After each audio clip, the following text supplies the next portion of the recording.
ijoollee sanniin nama lamaan beektu sanillee waami ijoollee waa arrabsitu qaba fakkeenyaaf ama mucaa maqaa dhoombir baalee jedhu san namni as jala jiru wallaal hundinuu inuma beekan tamaam kanaafuu akki gootan ijoollee sanillee amma kana waami ijoollee biraalleen akkasumatti iyyaafadhaati amma kana yaama ijoollee namni bira jiru hunda isaatu jechuudha ijoolleen gama kaanilleen ijoolleen teenya taarargeelleen zulmiidha inni kun jalqabumattuu silaatanuma fixuu qabnaayu ture akka hundattuu isinillee wal iyyaafadhaati ijoollee jirtu guutuu isaaniitu kan namni bira jiru nu yaama ammuma kana jechuudha kuni waan kana wal qabatuudha miti dhimma hattuudhaatti deebina dhimmi hattuudha kan itti deebine sirriitti bilcheessine irraa haasofna kan maanguddoo sanillee sirriitti irraa haasofna isa kana kana godha Zama tanah zah sedih namni ni jira.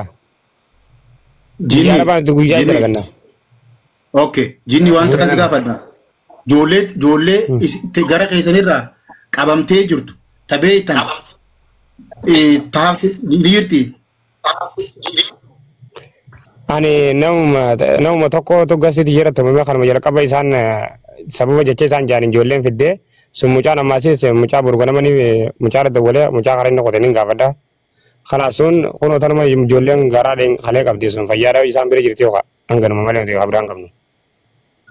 Haya, ijoolleen tajookaa faa bira ijoollee. Nama maafurii sadeenuma qeeran sabira jirtuu fi tokkichaasan burganama mucaa gaafadhee bitan. Okay, ijoollee gara keessanirraa. Nama shanii fi ja'a fi tokkoo fi lubbuudha lama dhibba shanuu haa taatu nuti nagayni isin jidduutti bu'uu barbaanna hanganuma.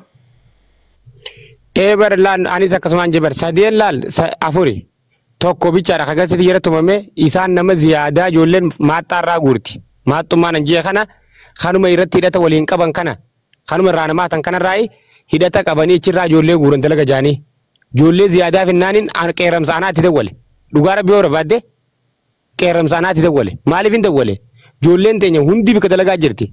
Bika mata tanah ranjirtu, jolle dalaga ada jane cira gurani mana jokor fideli tuman. Sabab sanratin jokor yo keram sachi yo kab damale jolle tanya bika rakab tungkap toko bicha kabne. Isan ziyada nama jam motor bakaban yo kono jolle tumu jirani. Akam gotani mi jolle tesan lafa rakab sisan jen. Bas sabab sanra kabam te jolle. Garat tu. Jokar amma kan ada basi amma kan ada basi jolle jirtu ada basi nuhim. Allah ibarik fiik. Imbeekun hin taatu imbeekun bakka tanatti hin taatu ni beektani akka wal qoradhaati adda baasaa nutti himu. Anillee kanuma jedhee bari isin hin dinne bari ni qoradha akkuma amma jinni amma danda'een fidu jedhe kana anillee hin qoradha ijoollee tana dhaqee amma rafna amma boru gana galgala mucaa tokkicha islaamana kiyyattu mesan dawwaleen barbaade mucaa bika viidiyoo malee sana makan awal nubire jira namni kun barre yo taslis jira ta kun dammam jira an dammam jira bar namni kun bikati tuma me kharjifada birkafada dafa ko sana manu dhiyeessuun dandeenye sellachoo nuti gaasa nu qiccatanii asirra nun teessistan khalaas wali magalattu dhageeffadhu amma an takka fadrate waade isin gala mucaa tokkicha viidiyoo waraabeetiin gadhiisa joollee isaanii tamaaxaraa dorka sadeen Keram sabira jirtu amma ake goonu Hamza daaf waan ingalin takka jira waan biyya Arabaa kana waan suudhitan mee waa ibsaaf Hamza daaf waa ibsa yeroo takka naaf obsa waa ibsaaf akkanin dhaabbe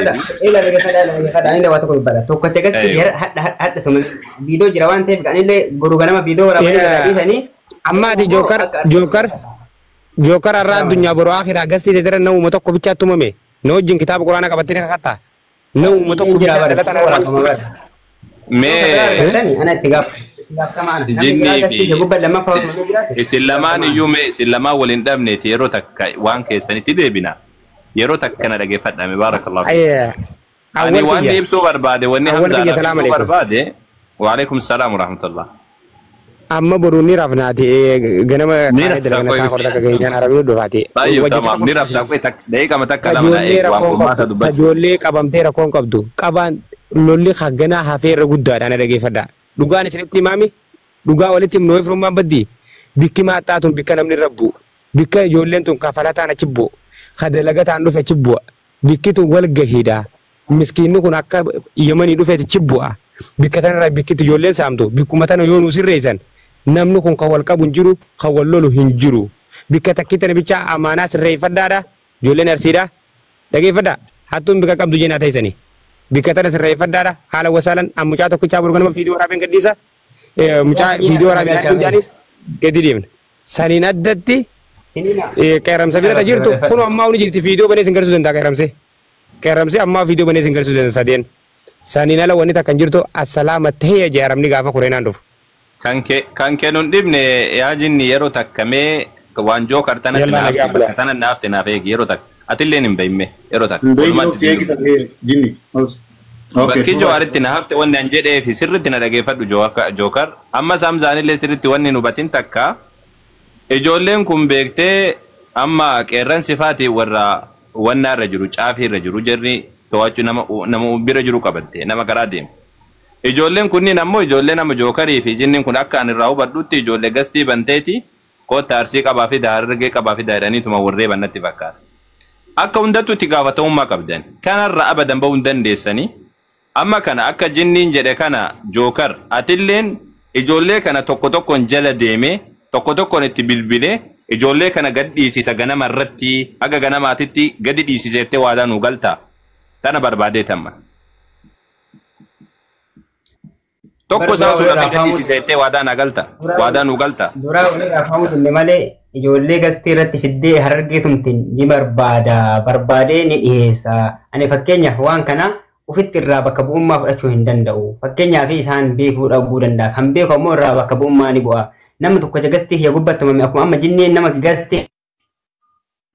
Anillee tokkocha san gadhiisan jedhu. Tokkocha gastii hiyya gubbattumame gadhiisee akka inni jedhe san dhiisuu wallaale garuu ijoollee arsii inni beeka waan ta'eef tagastii gubbatti fooloo gaafadhee tiktookii isaanii irraa fudhee nama bira jiru gadhiisanii jedhanii jedhe. Bilbilaan hordofii guutuu isaanii gadhiisisiisi. Wanni jiru kanuma qofa. Bilbilaan hordofii Suudii keessa jiran hundi isaanii bilbilaan hordofii tokko tokko isaaniitiin ijoolleen kun nama baay'eedha miti nama dhibba ammaas waada waa walii gallu namni ijoollee ta duutee jira. Akkaataa ijoollee isaanii marraa dhageenyatti ijoolleen ta duutee faa jira.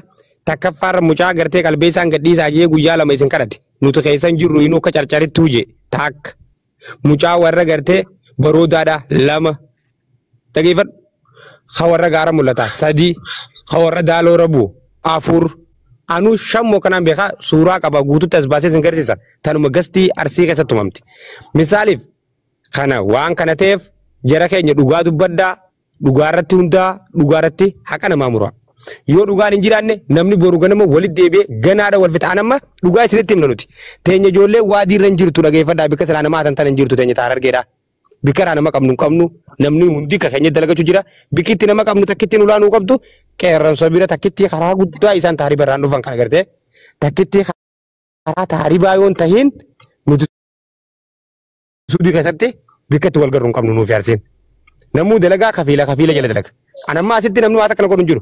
Kanatti anu namni waa godhu hin jiru. Nulachuu kafiila jirra. Ammoo anu qeeramsa waliin itti dawwale sababa ijoolleen arsiitu nama ziyaadaa fiddee tumtee shaadaa galfacheessee ijoollee cafeessee fotteessee fixatiin aboo qeeramsa fiidiyoo irraa waraabee jala erge. Fiidiyoo isinitti banuu danda'a. Amma addaan guututti na guddisaa fiidiyoo itti isinii banuu danda'a. Jookar gabbuu. Sababaan Jookar maali jinni cal jeetuma gabbuu. Haasaa biraan haasa'inii gaduma bu'ee asumarraa. Boto ila illee akka dubbadha. Rakkoon qabu jinni namni kamuu saana sayna ararre kanan jiru gaduma bu'i. Mortuuto wayka. Ila jinni yalla illee ragaa yoo hundoonni jira waan ta'eef. Fiidiyoo jira ammas baasan yoo barbaachisaa taate. Yaa kana bira. Fakkeenyaaf ijoollee arsii bira ijoollee kaarsiilee ni jira kaarargee ni jira. Kun waan ragaa namni hundi beeku waan ta'eef miidhaa gubbaa gadhiifama. Kaarsiilee yoo xiqqaate sitti maa qoy ijoollee baay'ee sadiin jedhu sitti silaa akka dhageeffadhu qaba. Jinni dubbii mari'annee dhufnaa saniitii gabbuun siin jeebal. Murti guutu maal jechuudha akka inni nuti qasin dura taa'u kun namaa miti. Torbatu jira. Ila ustaaz akkuma inni laata ijoollee khalaas yaa jamaa waan dubbannu hin qabnu murti guutoo duratti keessa hin jiru jedha. Amma ammoo dubbiin akka inni keessa jirullee numa agarsiifti.